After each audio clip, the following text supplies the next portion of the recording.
திருச்சி கிழக்குன்னு போயிட்டு இருக்குல்ல, அதுக்காக பெரிய ஒரு இழப்பை நம்ம சந்திச்சிருக்கிறோம். என்னன்னு கேட்டிங்கன்னா, ராகவா லாரன்ஸ் அரசியலுக்கு கிட்டத்தட்ட வரலன்றதை சொல்லிட்டார்.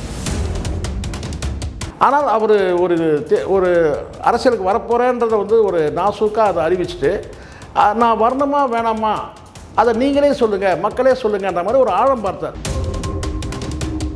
கடைசியில் அடின்னு வாங்கி கடைசியில் இப்போ ஒரு கட்டத்துக்கு மேலே கேட்டால், ஐயா ஆளை விடுங்கடா சாமி அப்படின்ற நிலைக்கு வந்துட்டார். ஃபீல் பண்ணுறாதீங்க, அண்ணன் அரசியலுக்கு வரமாட்டார் போல். ஆனால் அரசியலுக்கு வரணுன்றதுக்காக ரெண்டு விஷயத்தை அவர் பண்ணார். ஒரு விஷயம் என்னன்னு கேட்டிங்கன்னா, ஏதோ விஜய் அவர்கள் ஃபோன் போட்டு ராகவா லாரன்ஸ் நீங்கள் வாங்க திருச்சி கிழக்கில் போட்டிடுங்கன்னு சொல்லுவார்னு சொல்லி இவர் எதிர்பார்த்தார் போல இருக்கு. மக்களை கேட்டேன், மக்கள்லாம் எப்படி ஆதரவு தெரிவிச்சிருக்காங்க தெரியுமான்னு அவரே சிலாகிச்சார். ஏதாவது இருக்குன்னா, அண்ணா வாங்க, அண்ணா ஐயா வாங்க, அண்ணா வாங்க, எங்களை காப்பாற்றுங்கன்னு சொன்னாங்கன்ற மாதிரி ஒரு பில்டப் கொடுத்தாரு. ஒரு தத்துவத்தை சொன்னார், யாருக்கும் தெரியாது. தாவேக்கால போஸ்டர் ஓட்டினவங்களாம் இருப்பாங்க, அவங்க வர்றது தானே நியாயம். இப்போ உங்களை யார் விஜய் தரப்பில் உங்களை யார் அழைச்சாங்களா, நீங்கள் உங்களுக்கு சீட்டு கொடுக்குறேன்னு சொன்னாங்களா, எதுக்கு தாவேக்கா மையப்படுத்தியே இங்கே ஒரு சீன் கிரியேட் பண்ணிட்டு இருக்கிறாருன்னு நீங்களே புரிஞ்சுங்க. திருச்சி தொகுதியில் நான் நிற்கணுமா?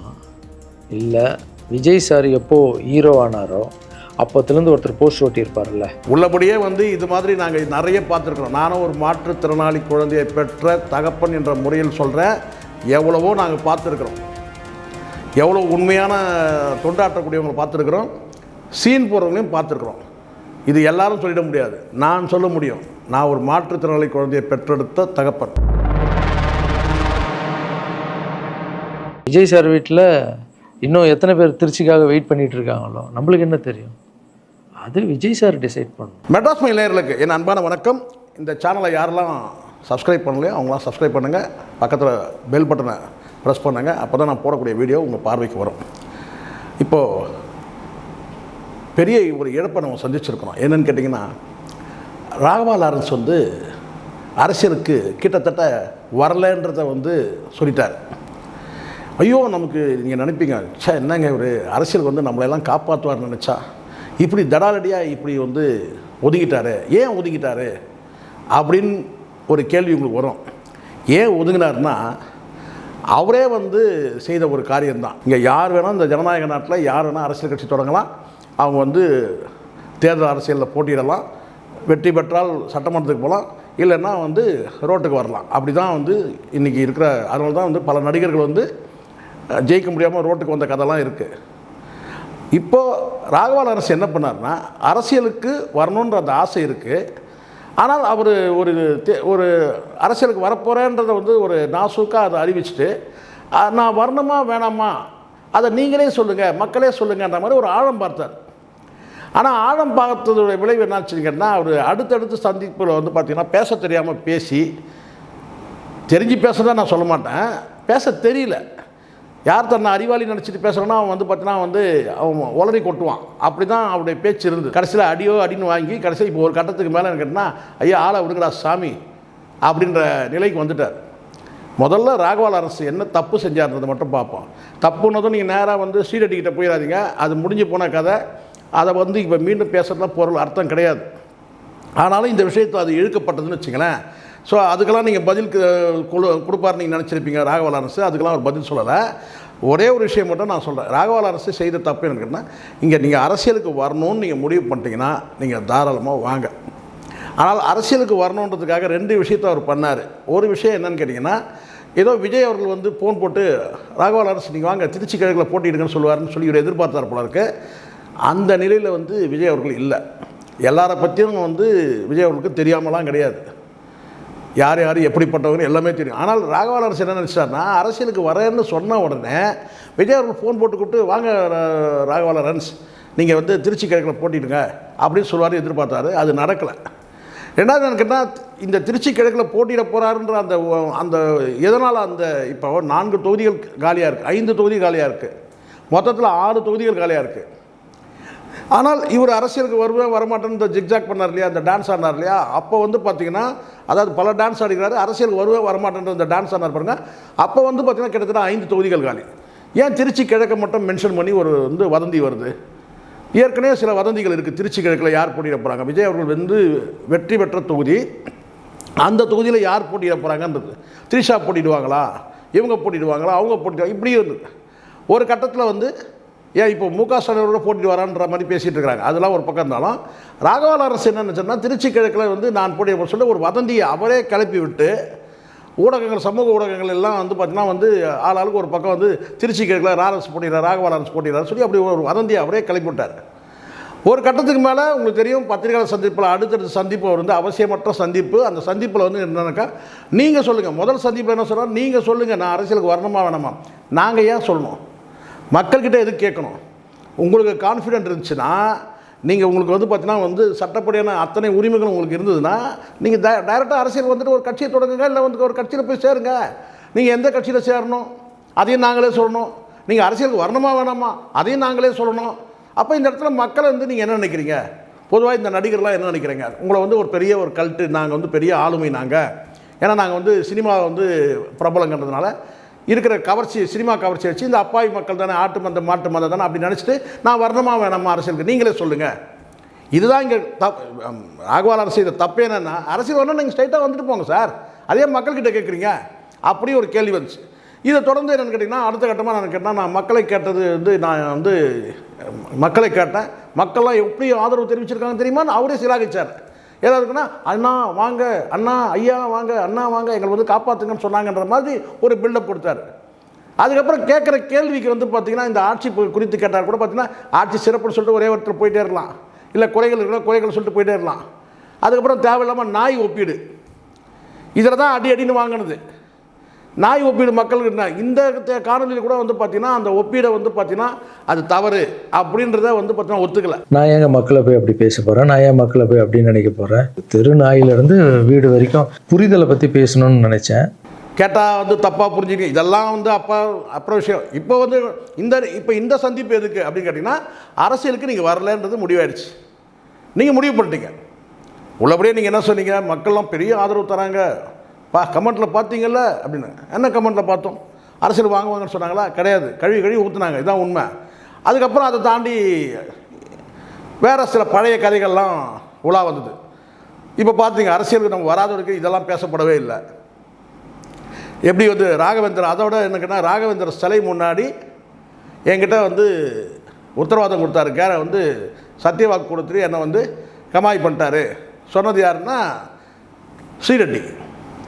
இதுக்கு ஏதாவது பதில் இருக்கா, கிடையாது, பதில் சொல்ல முடியாது. அப்போ இது மாதிரி வந்து நிறைய வந்து சிக்கல் வரும்போது, அப்போ வந்து வேறு வழி இல்லாமல் இந்த அரசியல் வந்து வரன்ற அந்த அறிவிப்பு வந்து விட்ரா பண்ணிக்கணும். அப்போ அந்த விட்ரா பண்ணிக்கிறதுக்கு தான் இந்த இது. இப்போ உங்களை பார்த்து கீழே வந்து மீசையில் மண்ணு ஓட்டுற மாதிரி கேட்டால், நான் படிப்படியாக வருவேன்.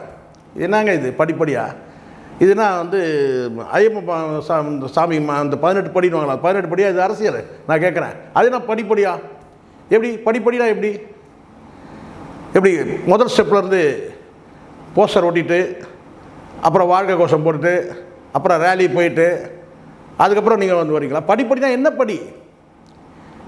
படிச்சுட்டு அரசியல் வரலாம் சார், ஆனால் படிப்படியாக அரசியல் வருவேன்றது என்னதுன்னு எனக்கு ஒன்றும் புரியல. இங்கே படிச்சுட்டும் அரசியலுக்கு வரலாம், படிக்காத அரசியலுக்கு வரலாம், அப்படி தான் இருக்குது அரசியல். ஆனால் நான் படிப்படியாக அரசியல் வருவேன்றது என்னன்னு தெரியல. அதை தாண்டி ஒன்றுன்னு கேட்டிங்கன்னா, ஒரு தத்துவத்தை சொன்னார், யாருக்கும் தெரியாது. தாவேக்கால வந்து போஸ்டர் ஓட்டினவங்களாம் இருப்பாங்க, அவங்க வர்றது தானே நியாயம். இப்போ உங்களை யார் வந்து விஜய் தரப்பில் வந்து உங்களை யார் அழைச்சாங்களா, நீங்கள் உங்களுக்கு சீட்டு கொடுக்குறேன்னு சொன்னாங்களா, எதுக்கு தாவேக்கா மையப்படுத்தியே இங்கே வந்து ஒரு சீன் கிரியேட் பண்ணிட்டு இருக்கிறாருன்னு நீங்களே புரிஞ்சுக்க. நீங்களே சொல்லுங்கள். இந்த காணொலி பக்கத்து ராகவால் அரசு இருந்து டிவிகேல ஒருத்தர் போஸ்டர் ஓட்டிட்டு கூட வந்திருப்பார், அவருக்கு சீட்டு கொடுக்குறது தானே நியாயம். இப்போ ஒரு டெல்லி பிரதிநிதி ஒருத்தர் இருக்கார், அவருக்கு தான் போஸ்டர் ஓட்டினவரா நான் கேட்குறேன். செங்கோட்டையன் என்ன வந்து போஸ்டர் ஓட்டினவரா, டிவிகேல அமைச்சராக இருக்கிறவர்? என்ன அறிவு கட்டத்தனமாக பேசிட்டு இருக்கக்கூடாது இருக்குன்னா, அதை கூட நீங்கள் எதுவும் சொல்கிறீங்க, அந்த கட்சியில் இருக்கவும் சொல்லட்டும். பார்த்தீங்களா, போஸ்டர் ஓட்டினவர் தான் இப்போ ஒருத்தர் ஐபிஎல் கிரிக்கெட்டில் போய் உட்காந்துட்டு போஸ்டர் ஓட்டிட்டு மாட்டிகிட்டு இருக்கிறாரு. இது மாதிரி நிறைய இருக்குது. அதனால் வந்து ராகவா லாரன்ஸை பொறுத்த வரைக்கும் என்ன பிரச்சனை, முதல்ல ராகவா லாரன்ஸ் செய்ய வேண்டியதுன்னு கேட்டால், நல்ல ஒரு டாக்டரை போய் பார்க்கணும் ஃபஸ்ட்டு. என்ன ஆச்சு, எதுக்காக இந்த பேச்சு? ஒன்று அரசியலுக்கு வாங்க, இல்லை வராமல் போங்க. ஒரு கட்சியில் சேருங்க, இல்லை சேராமல் போங்க. நீங்கள் இன்னும் அரசியல் கட்சிக்கு சேரணும். அந்த கட்சியில் குறைஞ்சபட்சம் நீங்கள் டிவிக்கு குறித்து ஏதாவது ஒரு கருத்து சொன்னால் கூட அந்த போஸ்டர் ஓட்டுறவங்களுக்கு தான் பதவி கொடுக்கணும்னு நீங்கள் சொன்னீங்கல்ல, அதை கூட சொல்கிறதுக்கு ஒரு தகுதி ஒன்றும். அந்த கட்சியில் நீங்கள் என்ன மெம்பரா இல்லை ஏதாவது பதவியில் இருக்கிறீங்களா? என்ன டிவிகே கட்சியில் நீங்கள் என்னவா இருக்கிறீங்க? எதுவுமே இல்லாமல் நீங்கள் எப்படி சார் ஒரு கருத்தை சொல்லுவீங்க? நீங்கள் நான் திருச்சி கிழக்கில் போட்டியிடறதுக்கு நீங்கள் தயாராக இருந்த மாதிரியும், அவர் ஒருத்தர் வராரு போஸ்டர் ஓட்டுறவர், அதனால் அவருக்கு நான் வழி விட்டுறன்ற மாதிரியும் பயங்கர பில்டப்பாக இருக்குது. ரொம்ப என்ன ஆச்சு இது? என்ன முழு சந்திரமுகியாக மாறிட்டாரா ராகவா அரசு? இவ்வளோ விஷயம் சொன்னீங்களே சார், அப்படியே அந்த ஸ்ரீரெட்டி விஷயத்துக்கும் கொஞ்சம் ஒரு விளக்கம் சொல்லிட்டு இருக்க வேணா? நான் அப்பாவி, அப்பல் கற்றவன், ஏகபத்தினி விரதன் சொல்லிட வேண்டியதானே? அதையா சொல்ல முடியல? மீண்டும் மீண்டும் நான் சொல்கிறேன், நீங்கள் செய்கிறது மக்கள் தொண்டு சார். நீங்கள் செய்யுங்க, உங்களை நாங்கள் மனசார நாங்கள் நினைப்போம். கண்டிப்பாக நீங்கள் சொல்லணும்னு அவசியமே இல்லை, மக்களுக்கே தெரிய வரும் நீங்கள் செய்யக்கூடிய தொண்டு. மீண்டும் மீண்டும் அந்த குழந்தைங்களை வந்து உங்களோட அரசியல் ஆசைக்காக அந்த குழந்தைங்களை பலியிடாதீங்க. நீங்கள் வரணும்னு சொன்னால் நீங்கள் நாளைக்கு கூட அரசியல் வரலாம். இதெல்லாம் காட்டிட்டு தான் அரசியல் வரணும்னு அவசியம் கிடையாது. இங்கே எத்தனையோ கழுதைங்க வருதுங்க போகுதுங்க, அரசியலில் எவ்வளோ இருக்குது. ஆனால் நீங்கள் வந்து இதெல்லாம் வந்து நான் இதெல்லாம் செஞ்சுருக்கிறேன்னு சொல்லிட்டு இந்த ஆதரவற்ற குழந்தைகளையும் மாற்றுத்திறனாளி குழந்தைகளையும் நீங்கள் அடையாளப்படுத்திட்டு வராதிங்க. உள்ளபடியே வந்து இது மாதிரி நாங்கள் நிறைய பார்த்துருக்குறோம். நானும் ஒரு மாற்றுத்திறனாளி குழந்தையை பெற்ற தகப்பன் என்ற முறையில் சொல்கிறேன். எவ்வளவோ நாங்கள் பார்த்துருக்குறோம், எவ்வளோ உண்மையான தொண்டாற்றக்கூடியவங்களை பார்த்துருக்குறோம், சீன் போகிறவங்களையும் பார்த்துருக்குறோம். இது எல்லாரும் சொல்லிட முடியாது, நான் சொல்ல முடியும். நான் ஒரு மாற்றுத்திறனாளி குழந்தையை பெற்றெடுத்த தகப்பன், எனக்கு தெரியும். இந்த 26 வருஷம் எவ்வளோ பார்த்துருக்குறோம் நாங்கள். யார் உண்மையாக தொண்டு செய்கிறாங்க, யார் வந்து சீன் போடுறாங்கன்றதுலாம் எங்களுக்கு நல்லா தெரியும். அதனால் இந்த ராகவா லாரன்ஸுக்கு நான் சொல்கிறது ஒன்றே தான். முதல்ல நீங்கள் ஒழுக்கமானவர் என்பதை நீங்கள் நிரூபிங்க. ஒரு குற்றச்சாட்டு வருதுன்னு சொன்னால் குறைஞ்சபட்சம் அதை மறுக்கிறதுக்காவது, அது உண்மை இல்லை என்று சொல்வதற்காகவாவது உங்களுக்கு வந்து முதல்ல கட் பண்ணிட்டு போங்க. முதல்ல ராகவா லாரன்ஸுக்கு ஒன்றே தான் நான் சொல்வேன். முதல்ல நீங்கள் ஒழுக்கமானவர் நிரூபிங்க. உங்கள் மீது ஒரு குற்றச்சாட்டு வருதுன்னா அந்த குற்றச்சாட்டை மறுக்கிற தகுதியாவது இருக்கணும், தைரியமாவது இருக்கணும், துணிச்சலாவது இருக்கணும். அதுவே உங்களுக்கு இல்லை, அப்படியே இருக்குது. ஆண்டாண்டு காலத்துக்கு அப்படியே அப்பழுக்கல்லாமல் அப்படியே நிற்கிது அந்த அந்த அந்த குற்றச்சாட்டு. அதுக்கு பதில் சொல்லுங்கள். அதுவும் நீங்கள் வணங்கக்கூடிய ராகவேந்தர் மேலே அந்த அவரையும் சாட்சி வச்சு தான் அந்த குற்றச்சாட்டே ஓடிக்கிட்டுது இங்கேயும் அங்கேயும். அதுக்கு முதல்ல வழியை தேடுங்க. நீங்கள் ஒழுக்கமானவர்னு நீங்கள் நிரூபித்தா தான் நீங்கள் செய்யக்கூடிய தொண்டுகள் அத்தனையுமே வந்து தூய்மையானதாக இருக்கும், நல்லதாகவும் இருக்கும். இல்லைன்னா அதுவும் கலங்கப்படும். ராகவா அரசு ரொம்ப சீரியஸாக சொல்கிறேன் நான். இது ஒரு சென்சிட்டிவான மேட்டர். உங்கள் மீது வந்து மிகப்பெரிய வந்து ஒரு கலங்கம் இருக்குதுன்னு சொன்னால் அந்த கலங்கம் வந்து பார்த்திங்கன்னா அதை வந்து துடைக்க பாருங்கள். அது அப்படியே இருந்தது தான் அந்த குற்றச்சாட்டு. அதுக்கப்புறம் நீங்கள் எவ்வளோ தொண்டு செய்தாலும் வந்து பார்த்தீங்கன்னா அது வந்து ஒரு கரை பூசப்படாது, அது கலங்கமாகும். முதல்ல அதுக்கு என்ன வழி தேடுங்க. முதல்ல அதை விட்டுட்டு வந்து பார்த்தீங்கன்னா அரசியலுக்கு வர்றேன், அதை பண்ணுறேன், இதை பண்ணுறேன், நீ அவர் போஸ்டர் ஓட்டினார், இவர் வந்து பார்த்தீங்கன்னா வந்து சீன் ஓட்டினார், அதை பண்ணார், எல்லாம் அவசியமற்ற பேச்சு, அர்த்தமற்ற பேச்சு. நீங்கள் அரசியலுக்கு அன்ஃபிட். காரணம்னா உங்களுடைய என்ட்ரியே சரியில்லை. முதல்ல மக்கள்கிட்ட கேட்டதே தப்பு. மக்கள்கிட்ட ஓட்டு தான் சார் கேட்கணும், அரசியலுக்கு வரலாமா வேணாமான்னு கேட்கக்கூடாது. இந்த அடிப்படை அறிவு கூட இல்லாமல் இருக்குது. ராகவா அரசுக்கு இந்த அடிப்படை அறிவு இல்லை. மக்கள்கிட்ட ஓட்டு கேட்கணும். நீங்கள் நான் உங்களுக்கு வந்து நல்லது செய்வேன், எனக்கு ஓட்டு போடுங்கன்னு கேட்கணும். ஆனால் நீங்கள் என்ன சார் நான் அரசியலுக்கு வரலாமான்னு கேட்குறீங்க. இங்கே எல்லாருமே அரசியல்வாதி தான். ஓட்டு போடக்கூடிய அத்தனை நபர்களும் அரசியல்வாதி தான். எல்லாருமே அரசியல்வாதி தான். அது தனியாக வர்றதெல்லாம் கிடையாது. தனியாக கட்சி ஆரம்பிச்சுன்னு வேணால் சொல்லுங்கள்.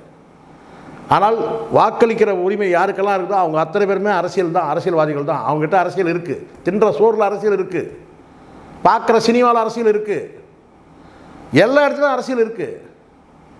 அதனால் நீங்கள் அரசியல் இருந்து தான் தனியாக நான் அரசியலுக்கு வரேன் ஏதோ ஊருக்கு வரேன்ற மாதிரி இருக்குது. முதல்ல இதெல்லாம் விட்டுட்டு இப்போ செய்கிற வேலையை நீங்கள் மனநிறைவோடு செய்யுங்க. நீங்கள் சொல்கிற மாதிரி பார்த்தீங்கன்னா வந்து இந்த மக்கள்கிட்டலாம் வந்து கேட்காதீங்க. மக்களே இங்கே நிறைய சுயநலவாதியாக இருக்கிறான்.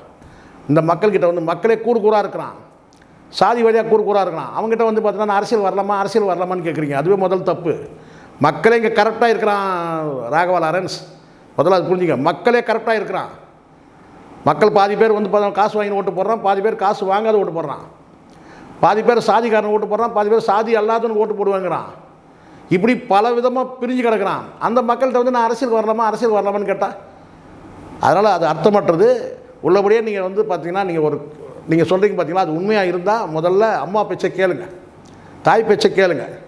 அவங்க உங்கள் இஷ்டத்துக்கு உங்களை வளைக்காதீங்க, அம்மாவை இழுத்துக்காதீங்க. எல்லாத்துக்கும் அம்மா சொன்னாங்க, ஆட்டுக்குட்டி சொன்னாங்க அப்படி சொல்லிட்டு அம்மாவை இழுக்காதீங்க.